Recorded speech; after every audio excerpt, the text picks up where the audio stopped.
जब हम महाभारत की गाथा की बात करते हैं तो कुछ पात्र अपने अद्वितीय साहस, बलिदान और निष्ठा के लिए अमर हो जाते हैं। ऐसा ही एक नाम है अभिमन्यु।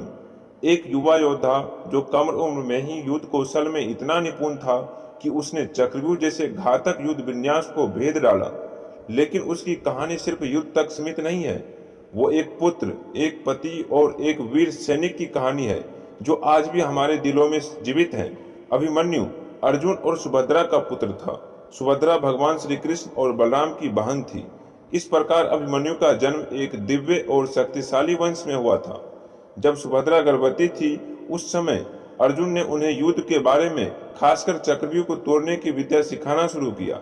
जब अर्जुन चक्रव्यूह की बात कर रहे थे उस समय गर्भ में पल रहा अभिमन्यु सब सुन रहा था। लेकिन जैसे ही अर्जुन यह बताने वाले थे कि चक्रव्यूह से बाहर कैसे निकलते हैं, उसी समय सुभद्रा को नींद आ गई। इस प्रकार अभिमन्यु ने सिर्फ चक्रव्यूह में प्रवेश करने की कला सीखी, पर बाहर निकलने की नहीं। अभिमन्यु को महर्षि कृपाचार्य और द्रोणाचार्य जैसे गुरुओं से शिक्षा मिली। उनकी वीरता, शौर्य और शस्त्र विद्या में अद्भुत पकड़ थी। वो बचपन से ही धर्मनिष्ठ, बहादुर, मर्यादा और संस्कारों का पालन करने वाला था। श्री कृष्ण स्वयं उसे अत्यंत प्रिय मानते थे क्योंकि वे उनके भांजे थे। अभिमन्यु का विवाह राजा विराट की पुत्री उत्तरा से हुआ। राजा विराट वही थे जिनके यहाँ पांडवों ने अज्ञातवास के अंतिम वर्ष में रहकर समय बिताया था। यह विवाह कौरवों और पांडवों के बीच भविष्य की राजनीति को भी प्रभावित करता है, क्योंकि इससे मत्स्य और पांडवों का संबंध प्रगाढ़ हो गया। महाभारत के युद्ध में अभिमन्यु एक प्रमुख योद्धा बनकर उभरे। उन्होंने कई महत्वपूर्ण युद्ध लड़े और कौरवों जैसे सेनाओं के बड़े बड़े महारथियों को हराया।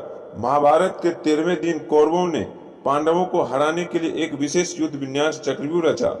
इस युद्ध विन्यास को तोड़ने की विद्या बहुत कम लोगों की आती थी। अर्जुन और श्री कृष्ण उस समय युद्ध से दूर थे। पांडवों के पास इस चक्रव्यूह को भेदने वाला केवल अभिमन्यु था। अभिमन्यु ने कहा, मैं चक्रव्यूह में प्रवेश कर सकता हूँ, लेकिन मुझे बाहर निकलने की विधि नहीं आती। यदि आप सभी मेरे पीछे पीछे आकर मेरा साथ देंगे तो मैं इसमें घुस सकता हूँ। जैसे ही अभिमन्यु चक्रव्यूह में गया, जयद्रथ ने पीछे से पांडवों को प्रवेश नहीं करने दिया। कौरवों ने युद्ध के नियमों को तोड़ते हुए एक साथ 7 महारथियों को मिलकर अभिमन्यु पर छोड़ दिया।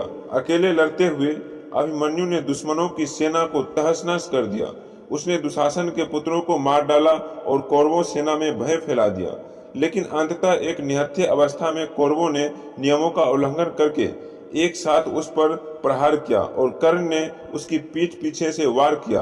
अभिमन्यु वीर गति को प्राप्त हुआ, लेकिन उसकी शौर्य गाथा अमर हो गई। अभिमन्यु की मृत्यु के समय उसकी पत्नी उत्तरा गर्भवती थी। उसके गर्भ से जन्मे पुत्र का नाम परीक्षित हुआ। कहते हैं अश्वत्थामा ने ब्रह्मास्त्र से उत्तरा के गर्भ को नष्ट करने की कोशिश की, लेकिन भगवान श्री कृष्ण ने उसे बचा लिया। अभिमन्यु सिर्फ एक योद्धा नहीं था, वो न्याय, धर्म और वीरता की मूर्ति था। उसकी कम उम्र में ही दिखाया गया साहस आज भी प्रेरणा देता है। उसने दिखा दिया कि युद्ध सिर्फ ताकत से नहीं, धैर्य और आत्मबल से भी जीता जाता है। अभिमन्यु की कहानी हमें सिखाती है कि वीरता उम्र नहीं देखती। धर्म के लिए किया गया बलिदान अमर होता है। अभिमन्यु चला गया, लेकिन उसका नाम, उसकी वीरता और उसकी कुर्बानी आज भी हर उस दिल में जिंदा है जो न्याय और साहस पर विश्वास करता है। अगर आपको ये कहानी पसंद आई हो तो इसे जरूर लाइक करें, शेयर करें और कमेंट में जय अभिमन्यु लिखें, ताकि हम सब मिलकर इस वीर को श्रद्धांजलि दे सके। ऐसे ही और महान कथाओं के लिए जुड़े रहिए हमारे साथ। मिलते हैं अगली प्रेरणादायक कहानी में।